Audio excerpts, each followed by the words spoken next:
Hi guys, வணக்கம். இந்த வீடியோவில் நாகர்கோயிலில் ஒரு ஆஃப் டே எக்ஸ்ப்ளோர் பண்ண அந்த ஒரு வீடியோ கம்பைலேஷன் தான் பார்க்க போகிறீங்க. மெயினாக நாகர்கோயிலேருந்து சுசீந்திரம் எப்படி நான் ட்ராவல் பண்ணேன், சுசீந்திரத்தில் இருக்கிற ஒரு ஃபேமஸான கோயில் பற்றின ஒரு சின்ன information, Nagercoil Vadasery bus stand அங்கே எடுத்த ஷார்ட்ஸ். ஸோ இது எல்லாமே கலந்து தான் இந்த வீடியோவில் இருக்க போகுது. இந்த டைப் வீடியோஸ் உங்களுக்கு பார்க்குறதுக்கு இன்ட்ரெஸ்டிங்காக இருக்குமா இல்லையான்னு தெரில. ஒரு வேளை போர் அடிச்சதுன்னா இந்த வீடியோ ஸ்கிப் பண்ணிடுங்க. ஸோ ஃபஸ்ட்டு சென்னையிலேருந்து நாகர்கோயிலுக்கு எப்படி ரீச் பண்ணேன்னு சொல்லிடுறேன். லாஸ்ட் வீடியோ பார்த்துருந்தீங்கனாலே உங்களுக்கு தெரிஞ்சிருக்கும். தாம்பரத்துலேருந்து நாகர்கோயிலுக்கு ஆப்ரேட் பண்ணுற ட்ரை வீக்லி எக்ஸ்பிரஸில் தான் ட்ராவல் பண்ணேன். அந்த ட்ரெயினோட நம்பர் 22657. இந்த ட்ரெயின் சண்டே, மண்டே, வெட்னஸ்டேஸில் தாம்பரத்துலேருந்து நாகர்கோயிலுக்கு ஆப்ரேட் பண்ணுறாங்க. தாம்பரத்துலேருந்து நைட்டு 7:30க்கு கிளம்புற இந்த ட்ரெயின் அடுத்த நாள் காலையில் நாகர்கோயிலுக்கு 7:10க்கு ரீச் ஆகும். இந்த ட்ரெயினில் நான் அன்ரிசர்வில் தான் ட்ராவல் பண்ணேன். 230 ரூபா டிக்கெட் ஃபேர் ஆச்சு. ஏன்னா இது super fast category train. Suppose உங்களுக்கு ரிசர்வேஷனில் சீட் கிடைக்கலனா அன்ரிசர்வில் கூட ட்ராவல் பண்ணலாம். அந்தளவு ஜாம் பேக் க்ரௌட்லாம் கிடையாது. நீங்கள் தாம்பரத்துக்கு ஒரு ½ hour முன்னாடி வந்தால் கூட அன்ரிசர்வில் ஈஸியாக உங்களுக்கு சீட் கிடைக்குதும். எனக்கு ஜன்னல் சீட்டே கிடச்சிது. பட் இந்த ட்ராவலில் நான் வெறும் திருநெல்வேலியிலேருந்து நாகர்கோவில் வரைக்கும் தான் வீடியோ எடுத்தேன். அது லாஸ்ட் வீடியோவில் போட்டிருக்கேன். நீங்கள் இன்கேஸ் பார்க்கலாம், செக் பண்ணி பாருங்கள். அன்ரிசர்வ்ட் கோச் பொறுத்த வரைக்கும் ஃப்ரண்ட்டில் ஒரே ஒரு அன்ரிசர்வ்ட் கொடுத்துருக்காங்க. பேக்கில் 2 அன்ரிசர்வ்ட் கோச் இருக்குது. நான் பேக்கில் இருக்க அன்ரிசர்வ்ட் கோச்சில் தான் ட்ராவல் பண்ணேன். சீட்டு ஈஸியாகவே கிடச்சிது. ஸோ நீங்கள் அன்ரிசர்வில் ட்ராவல் பண்ணணும்னு நினைக்கிறவங்க பேக்கில் இருக்கிற அந்த கோச்சை யூஸ் பண்ணிக்கலாம்.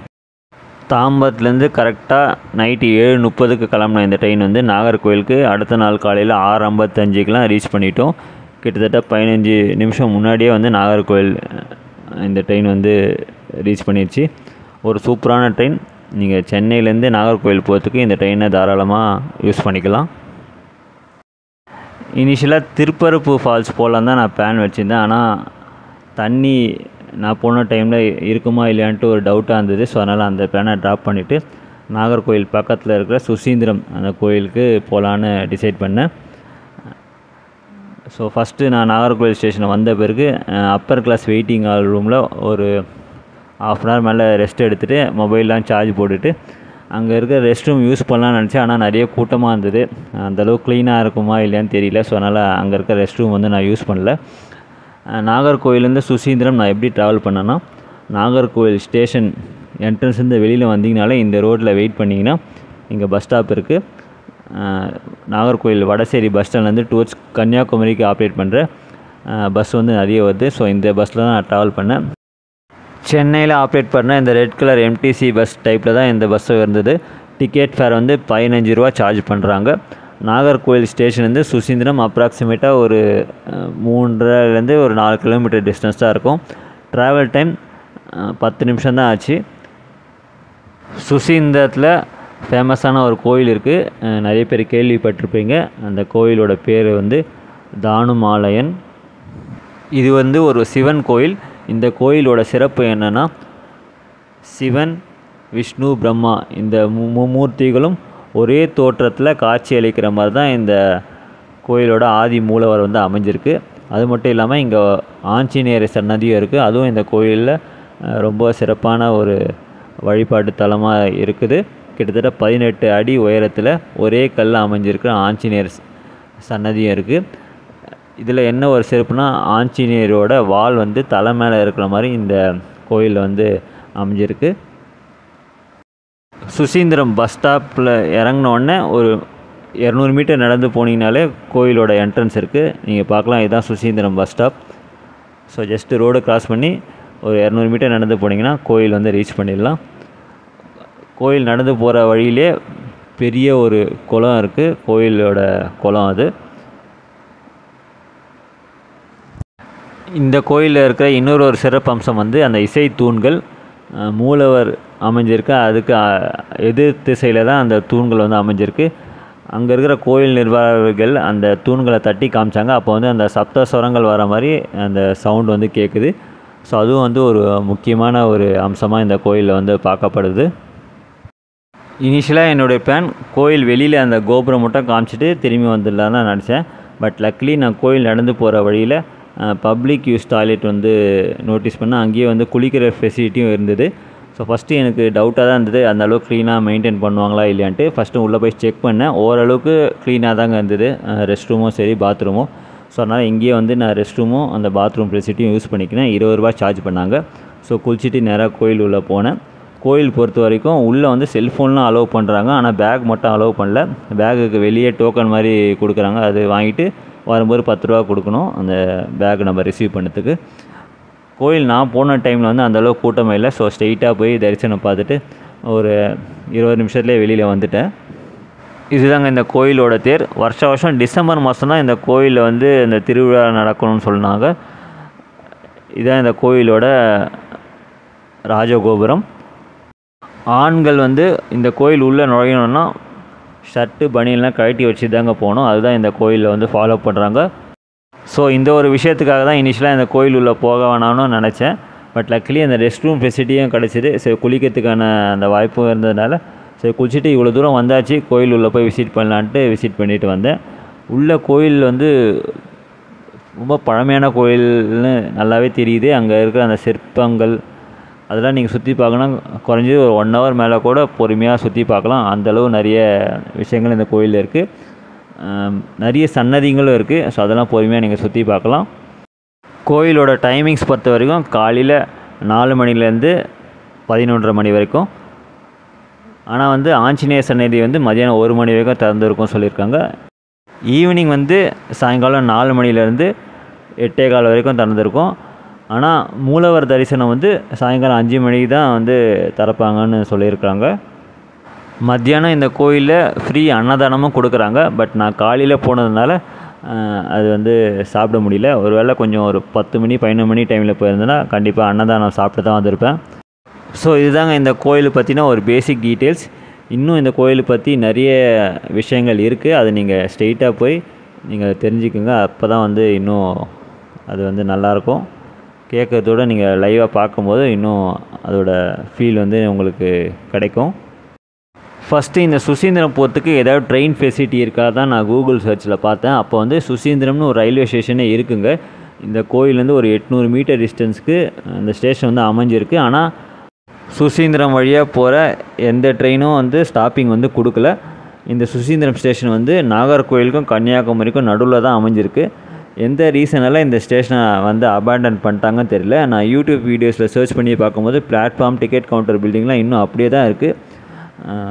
என்னுடைய ஒரு பர்சனல் விஷ், மறுபடியும் இந்த ஸ்டேஷனை வந்து ரீஸ்டோர் பண்ணி ட்ரெயின்லாம் ஸ்டாப் பண்ணுறதுக்கான அந்த அனுமதி கொடுத்தாங்கன்னா இந்த கோயில் ரீச் பண்ணுறதுக்கு ரொம்பவே யூஸ்ஃபுல்லாக இருக்கும்.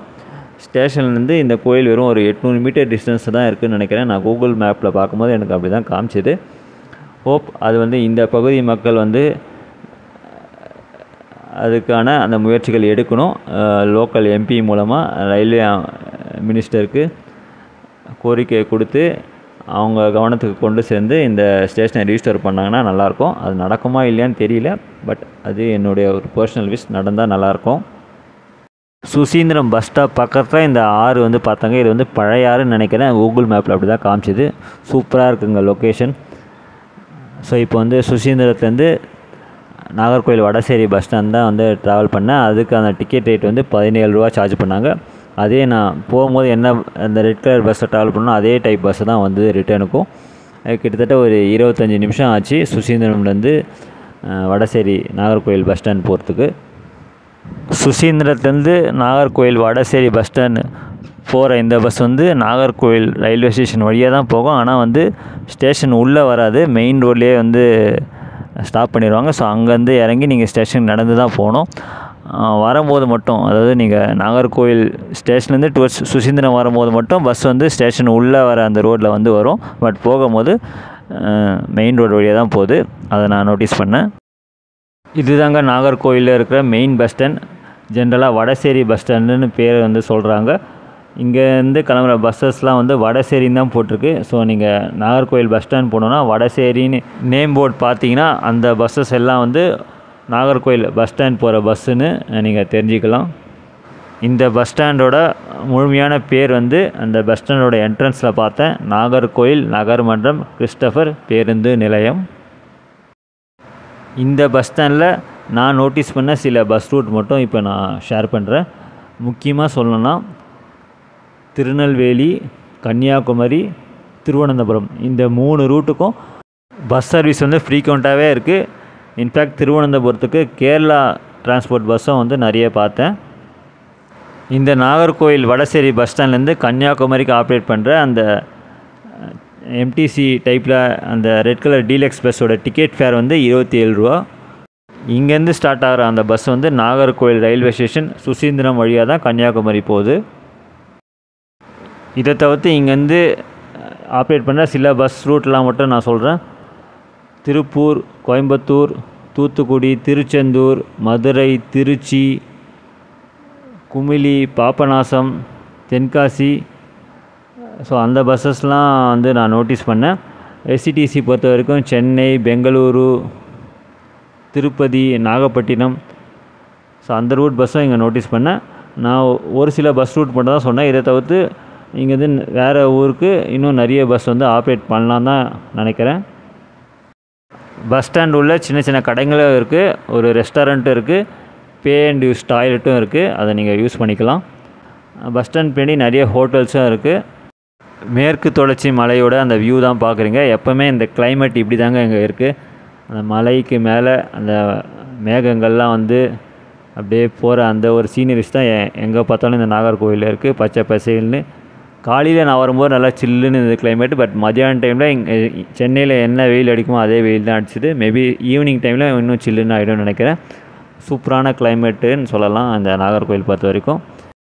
இந்த பஸ் ஸ்டாண்ட்லேருந்து கூடங்குளம் அந்த பவர் பிளான்ட்டுக்கு ஷட்டில் பஸ் சர்வீஸும் ஆப்ரேட் பண்ணுறாங்க. வெறும் அந்த பவர் பிளான்ட்டில் வேலை செய்கிற ஒர்க்கர்ஸ்க்காக இது ஸ்பெஷலாக ஆப்ரேட் பண்ணுற பஸ்ஸுன்னு நினைக்கிறேன். இது நாகர்கோவிலுக்கு விசிட் பண்ணது வந்து இது நான் 2வது வாட்டி. ஏற்கனவே 10 வருஷத்துக்கு முன்னாடி ஒரு வாட்டி வந்திருக்கேன். அப்போ வந்து சென்னையிலேருந்து மார்த்தாண்டத்துக்கு ஆப்ரேட் பண்ணுற இன்ஃபேன்ட் ஜீசஸ் அந்த ட்ராவல்ஸை தான் வந்தேன். ஒரு சூப்பரான பஸ்ஸுங்க. அப்போ இருந்த டைமில் நான் ஏசி கேட்டகரியில் இது தாங்க நம்பர் 1 பஸ்ஸுன்னு சொல்லலாம். ஸ்பீடு பொறுத்த வரைக்கும் அந்தளவு ஸ்பீடாக ஓட்டுவாங்க. இப்போ கூட ஞாபகம் இருக்குது, சென்னையிலேருந்து நாகர்கோவில் அப்போயே வந்து 10:30 மணி நேரத்தில் வந்துட்டேன்னு தான் நான் நினைக்கிறேன். அப்போ இருந்த டைமில் வந்து நிறைய ஓல்வோ பஸ்ஸஸ் வந்து இந்த ரூட்டில் ஆப்ரேட் பண்ணியிருந்தாங்க. சென்னை, திருநெல்வேலி, நாகர்கோவில், மார்த்தாண்டம் செக்ஷனில்.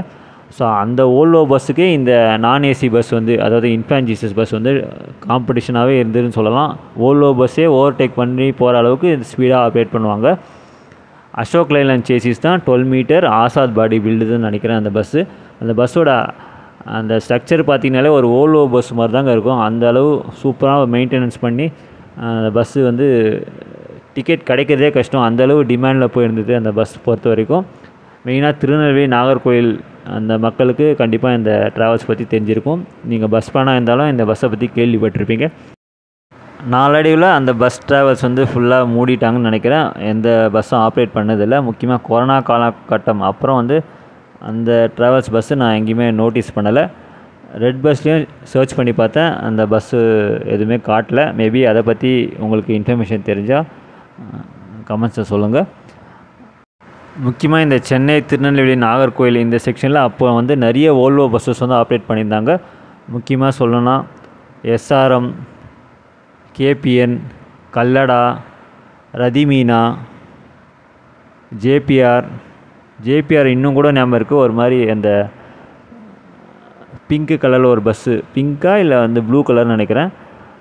பெத்லஹேம் டிரான்ஸ்போர்ட் அப்போயே வந்து Mercedes Benz multi axle operate பண்ணாங்க. ஹெப்ரான், பர்வீன் இந்த மாதிரி நிறைய ட்ராவல்ஸ் வந்து ஓல்வோ பஸ்ஸஸ் வந்து இந்த ரூட்டில் ஆப்ரேட் பண்ணாங்க. பட் கொரோனா காலகட்டம் அப்புறம் வந்து நிறைய ஓல்வோ பஸ்ஸஸ்லாம் இந்த ரூட்டில் இப்போ பார்க்கவே முடியல. ஒரு சில பஸ்ஸஸ் மட்டும் தான் இப்போது போகுதுன்னு நினைக்கிறேன். நாகர்கோவில் ஸ்டேஷன்லேருந்து கன்னியாகுமரி போகிறதுக்கு பஸ் சர்வீஸ் வந்து இருக்குங்க. டிக்கெட் ஃபேர் வந்து 23 ரூபா. இந்த நாகர்கோவில் வடசேரியிலேருந்து ஸ்டார்ட் ஆகிற அந்த பஸ்ஸு தான் வந்து ஸ்டேஷன் வழியாக உள்ளே வந்து பிக்கப் பண்ணின்னு டுவர்ட்ஸ் சுசீந்திரம் வழியாக கன்னியாகுமரி போகுது. அந்த பஸ்ஸோட ஃப்ரீக்வன்சி பொறுத்த வரைக்கும் ஒரு 1/4 மணி நேரத்துக்கு ஒரு பஸ் வரும்னு நினைக்கிறேன். பட் நீங்கள் வெயிட் பண்ணிங்கன்னா கண்டிப்பாக கன்னியாகுமரிக்கு பஸ் இருக்கும். நீங்கள் மெயின் ரோடு போய் ஏறணும்னு அவசியம் கிடையாது. ஸ்டேஷன் வெளியில் இருக்கிற அந்த பஸ் ஸ்டாப்லேயே நீங்கள் போட் பண்ணலாம் கன்னியாகுமரி போகிறதுக்கு. ஸ்ரீ கணபதி ஐயர் மெஸ்ஸுன்னு இங்கே ஒரு ஹோட்டல் இருக்குது. அங்கே வந்து சாப்பாடு நல்லாயிருக்கும். வீட்டு சாப்பாடு டேஸ்ட்டுக்கு வந்து இங்கே இருக்குன்னு யூடியூப் ரிவ்யூவில் பார்த்தேன். ஸோ அந்த ஹோட்டலுக்கு போய் சாப்பிட்லான்னு ட்ரை பண்ணேன். பட் நான் சீக்கிரமாக போயிட்டேன், 11:30 மணிக்கெலாம் போயிட்டேன். ஆனால் அங்கே வந்து 12:30 மணிக்கு தான் வந்து ஹோட்டல் வந்து ஸ்டார்ட் பண்ணுவாங்க அப்படின்னு சொல்லிட்டாங்க. ஸோ அதனால் அங்கே சாப்பிட முடியல. ஸோ ஸ்டேஷன் போகிற வழியிலே ஹோட்டல் குறிஞ்சின்னு அந்த ஹோட்டல் தான் மத்தியானம் மீல்ஸ் சாப்பிட்டேன். 130 ரூபா அந்த மீல்ஸ் ரேட் ஆச்சு. ஆனால் வந்து சாப்பாடு நல்லா இருந்தது. கிட்டத்தட்ட ஒரு 4 பொரியல் வந்து கொடுத்தாங்க. சாம்பார், மோர் குழம்பு, ரசம், மோர், அப்பளம், ஊறுகாய், பாயாசம். அன்லிமிட்டெட் சாப்பாடு தான். டேஸ்ட் நல்லா இருந்தது. கொஞ்சம் காஸ்ட்லியாக இருக்க மாதிரி தோணுது. பட் ஆனால் அவங்க கொடுத்த குவான்டிட்டிக்கு 130 ரூபா கொடுக்கலாம் தாராளமாக, இப்போ இருக்கிற விலைவாசி பொறுத்த வரைக்கும். நாகர்கோவிலில் அந்த நேந்திரங்காய் சிப்ஸும் வந்து ஃபேமஸ்ஸு. ஸோ அதுவும் ஒரு 1/2 கிலோ வாங்கினேன். வாங்கிட்டு ஸ்டேஷனுக்கு வந்து சீக்கிரமாகவே வந்துட்டேன். ஒரு 12:30 மணிக்கெலாம் ரீச் பண்ணிவிட்டேன். எதனால்னா சென்னையிலேருந்து நாகர்கோவில் வர அந்த வந்தே பாரத் எக்ஸ்பிரஸ் அரைவல் ஷார்ட்ஸை எடுக்கணும். ஸோ அதனால் முன்கூட்டியே வந்துட்டேன். ஏற்கனவே காலைல வெயிட் பண்ண அந்த அப்பர் கிளாஸ் வெயிட்டிங் ரூமில் தான் கொஞ்ச நேரம் ரெஸ்ட் எடுத்துகிட்டு மொபைல்லாம் சார்ஜ் போட்டுட்டு அந்த ட்ரெயின் வரத்துக்காக வெயிட் பண்ணியிருந்தேன். ஸோ இந்த ட்ரெயினில் தான் சென்னைக்கு ரிட்டர்ன் போனேன். லாஸ்ட் வீடியோ பார்த்துருப்பீங்க. ஸோ அதோட இந்த நாகர்கோவிலோட 1 டே ட்ரிப் வந்து முடியுது. ரொம்ப நாள் கழித்து ஒரு லாங் ட்ரெயின் ஜேர்னி பண்ண முடிஞ்சுது. சென்னையிலேருந்து லோ பட்ஜெட்டில் ட்ராவல் பண்ணிட்டு ரிட்டர்ன் வரும்போது கொஞ்சம் ஹை பட்ஜெட்டாக ஆகிடுச்சு இந்த வந்தே பாரத் எக்ஸ்பிரஸில் ட்ராவல் பண்ணுறதுனால. பட் பரவாயில்ல, எப்பயோ ஒரு வாட்டி தான் ட்ராவல் பண்ணுறேன். நன்றி, வணக்கம்.